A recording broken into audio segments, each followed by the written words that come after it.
Thank you for tuning in. Thank you for listening. If this is your first time, very first time, please tell a friend about this podcast.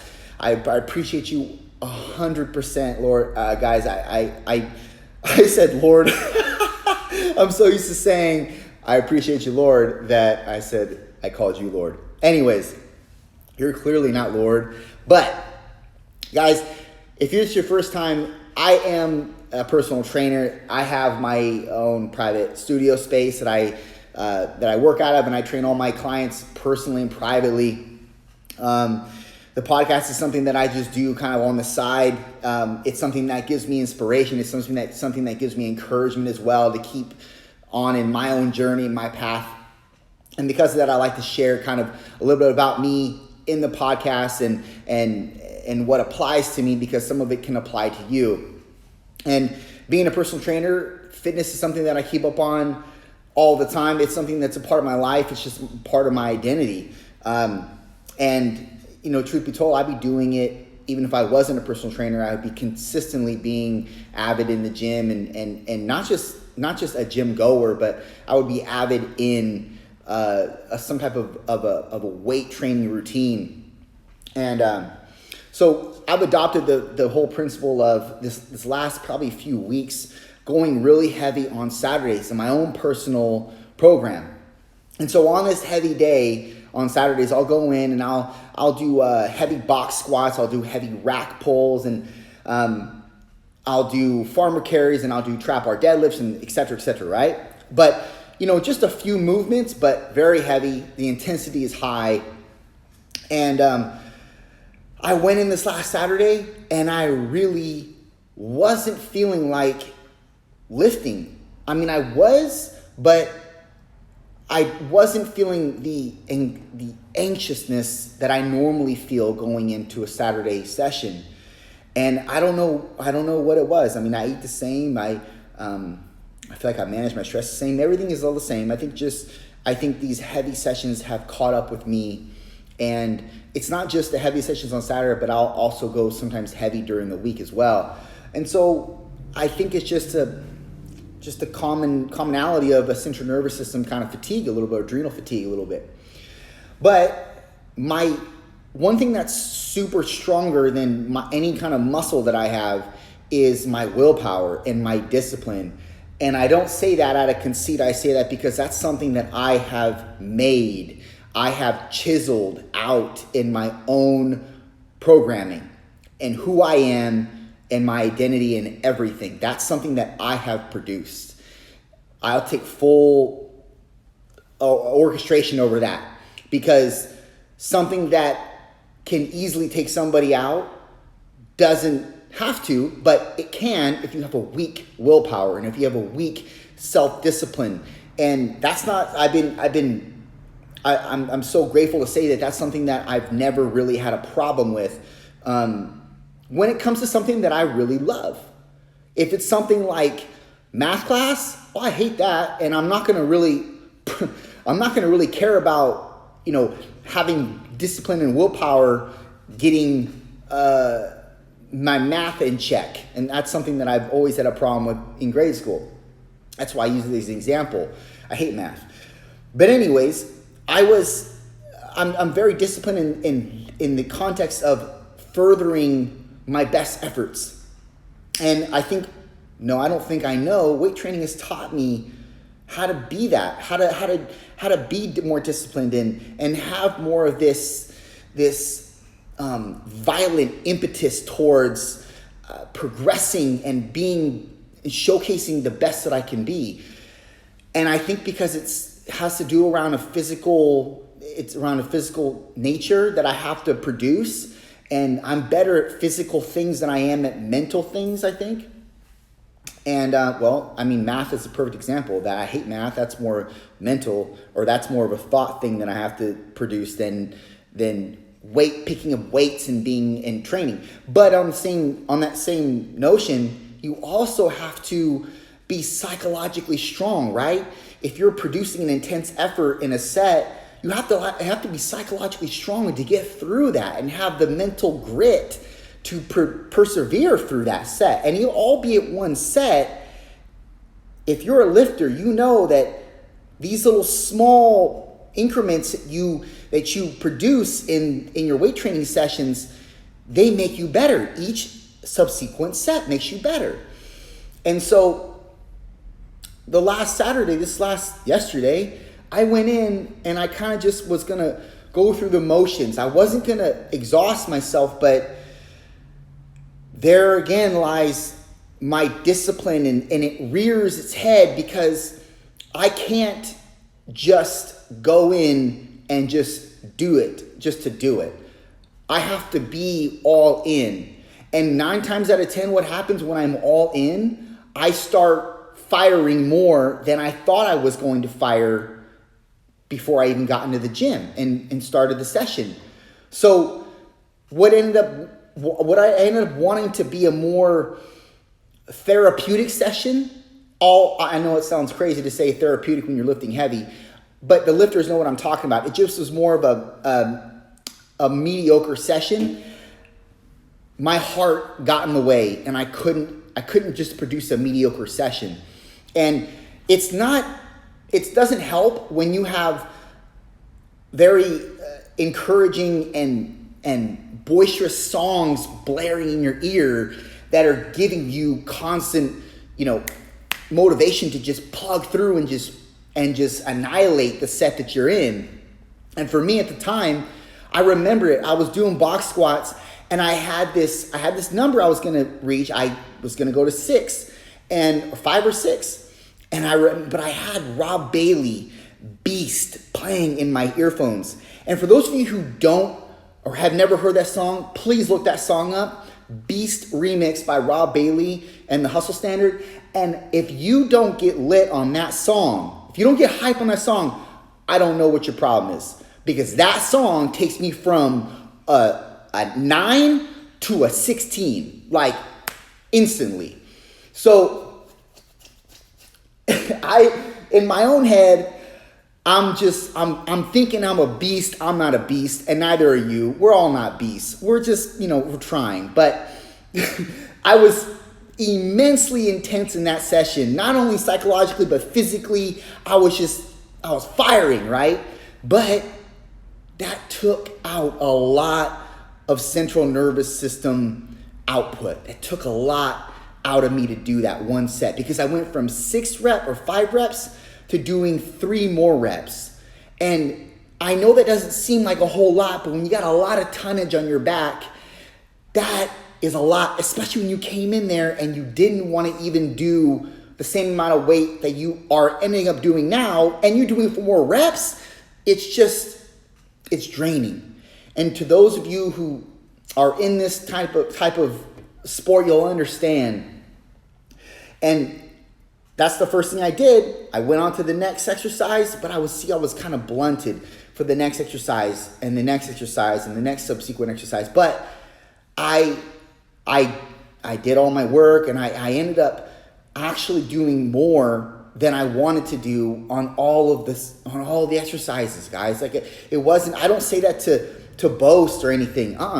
My biggest hurdle is dumbing down my intensity, because the kind of discipline and psychological fortitude that I have with trying to be my best, it comes out. And I'm not in competition. There's nobody that I'm in competition with.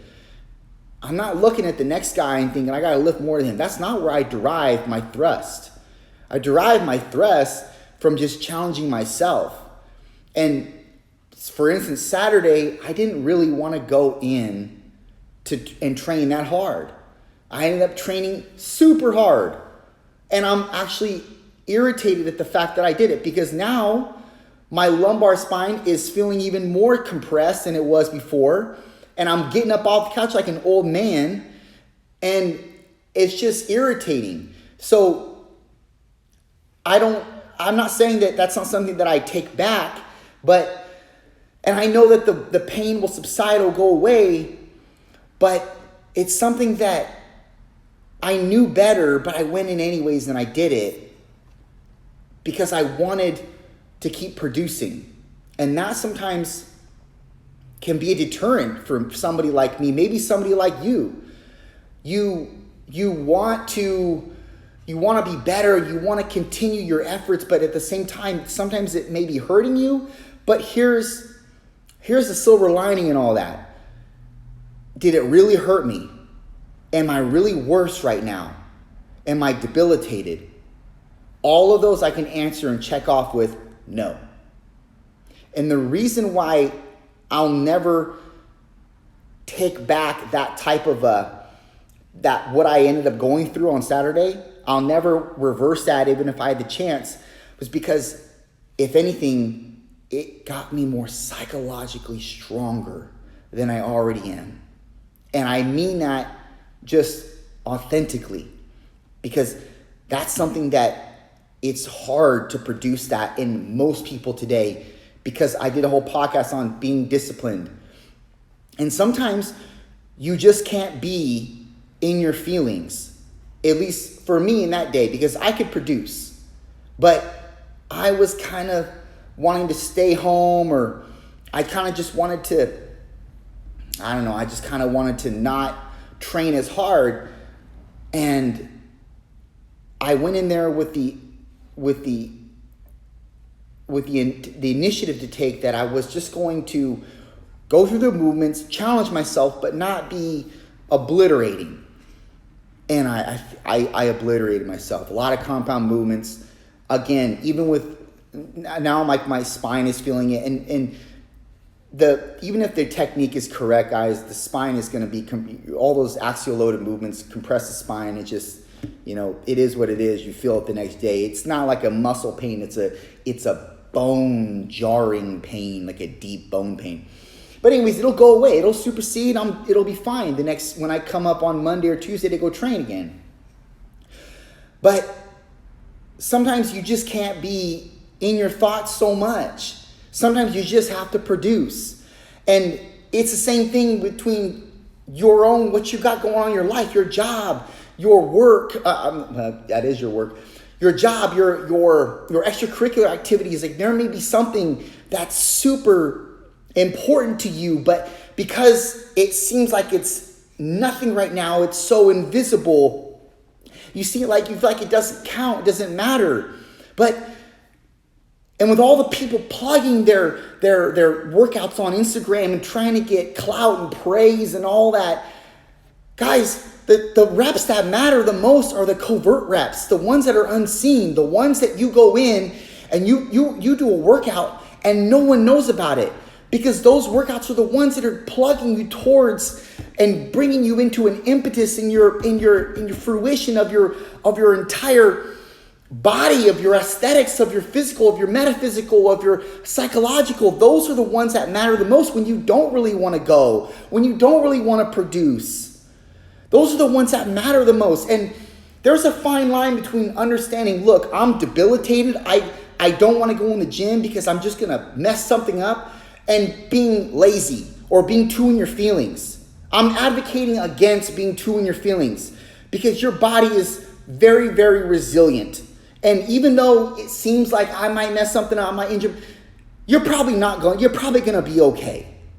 But you must come against those lazy thoughts, those manifestos that will honestly suppress you into becoming your greatest, because realistically, it's going to take challenge, and it's going to take grit, and it's going to take you thrusting yourself forward when your better half doesn't want to, because your better half is more prominent at being lazy and wants to be lazy and wants to be comfortable, because you're fighting your brain. Your heart's fighting your brain. Your heart's telling you, look, I got to keep going with this. I got to keep pressing. But your brain is saying, oh man, that's too much stress, dude. Why don't you just chill out? Why don't you just sit on the couch and just watch TV and be merry and, drink or whatever, do nothing. Because that is producing no stress. And you want a healthy amount of stress in your life, or else how will you ever know what you're made of? For me, I have to train. I have to test myself to see what I'm made of, because that is going to translate into my psychological. That's the best thing that I've done for my psychological, is train physically, because they're both intertwined. And if I didn't go into training that day, or if I said, well, I'm just going to kind of pussyfoot, meander around the gym and do whatever, little stuff and, just kind of move through the efforts. Would it have been okay? Yeah. Would it have sufficed? Yeah. Physically, would I have changed? No. It wouldn't have made me better, but it wouldn't have made me worse, but it wouldn't have made me better. And I want to get better. And that's the whole reason why I do anything in life. I hope that's your whole reasoning why you do anything in life. And the reason why you continue to press forward with whatever it is you're doing covertly, with whatever it is you're doing that you're feeding your spirit with, you're feeding your visceral with, because you have to, because it's an urgency within you, within your soul, within your heart to produce. If you continue to keep pressing, God will take care of the rest. That's something that you have to understand. That's something that you have to ingrain in yourself. If you continue to do your part, and this is something that I'm coming into in my own life, if you continue to be consistent and perpetuated towards the little things that mean so inherently much to you, if you continue to press forward with those, and you know what they are, only you know what they are. It could be a blog, it could be your own Pinterest channel, it could be a podcast like this, whatever it is. If it's something that's plugging at you with an urgency to do so, you need to abide by that. And you need to be obedient to that and continue to press forward with that. Because that likely could be your pathway towards a new and reinvigorated or new trajectory shift in your life. You want that, right? I want that. And what's most important is I know that I'm capable of that. I know that there's more to this than what this is, right? There's more to this. There's so much more. And if you continue to let go of the little things because you think they're so minuscule, they're meaningless or they're futile, you're wrong. I'm here to tell you you're wrong. You're wrong. You need to continue to press forward towards the little futile things that you think don't matter, because they're going to be the things that are going to actually perpetuate you in your new shift in life. But if you don't hold on to those things that you think are futile, you're just going to be like everybody else. You're just going to be living your 9 to 5 like everybody else. You're just going to be in the constant sling of things like everybody else. And that's not where you were made to produce in. You weren't made to just meander around life and just kind of go your way and be like, merry and normal. You were meant to be abnormal. You were meant to have an infection on people around you. You were meant to change people through your words, through your actions, through your abilities. Your regular job, I'm sorry to tell you, it's probably not where you're supposed to end up in life. That job you have being a clerk somewhere is probably not what God intended for your life. You may hate me for that. I don't care. I think that wholeheartedly. I don't think God made clerks. I don't think God made bartenders. I don't think God made servers to just be servers, to just be bartenders. I don't think God made you just for that. I hope you get mad at that. I hope you hit me up on the DM for that. I hope you call me out on that, because I'd love to talk about it with you. I'd love to talk about it with you. I don't think God produces mediocrity. I know God didn't produce that in me. God didn't give me visions and dreams. He didn't give me these little things that might seem futile in reality right now, or futile compared to what your friends are doing or what your mom and dad have planned out for you. But if you have a desire and a dream and a drive behind that little futile thing you think is there, that's all you need, brother. That's all you need. You follow that till the wheels fall off. Because trust me, there's going to come a time where it's going to be unbeknownst to you. You're going to be called upon to do bigger and better things. But guess what? It's probably going to be because you stayed true and obedient to the little, what seemed to be futile things in your day to day. That's what produced the insurmountable favor that you're going to walk into. These things are the things that matter. These little things you're doing right now that nobody's seeing. These covert reps, these invisible reps, these unseen things that you're doing behind the scenes. You're working behind the scenes. Guess what? God's working behind his scenes to produce on to the things that you're doing right now. He's capitalizing on those things that you're being obedient to. All you have to do is do your part, which is be consistent. That's all you have to be, is consistent and obedient. And drop everything that you think is a doubt. All the doubts and the fears associated with doing that futile thing, that useless, meaningless thing. That may be your ticket. That may be your passport into the next trajectory shift in your life. But how will you know if you give up?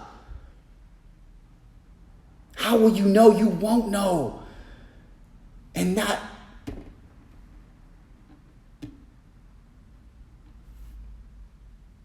you want to see your best version? You want to see your best self shine? Then you got to do what's apparent to you. You got to do what is so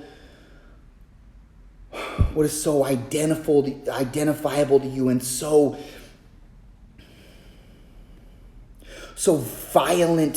violently passionate about. Whatever you're violently passionate about, you have to do that. You don't have a choice. It's non-negotiable. You have to do that. You may have to do it on top of your 9 to 5, but you cannot dismiss it. You have to continue pressing towards your violent passion.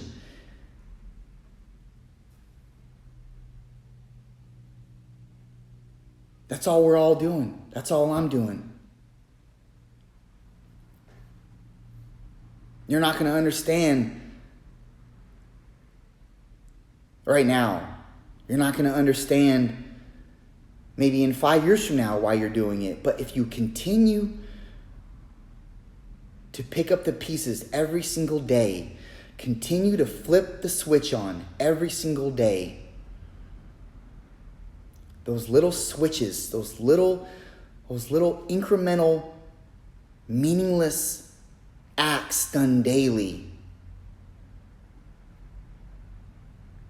towards pressing on in your desire, in your passion, in your identity, really. Maybe it's an identity that nobody knows about, but you know about it, and that's all that matters. You continually pressing forward towards that identity. No matter how big it seems, no matter how much of a giant it seems to be, the only thing you need to do is be consistent towards the authentic urge that you have, towards that desire, and God will take care of the rest, just like he's taking care of the rest with me.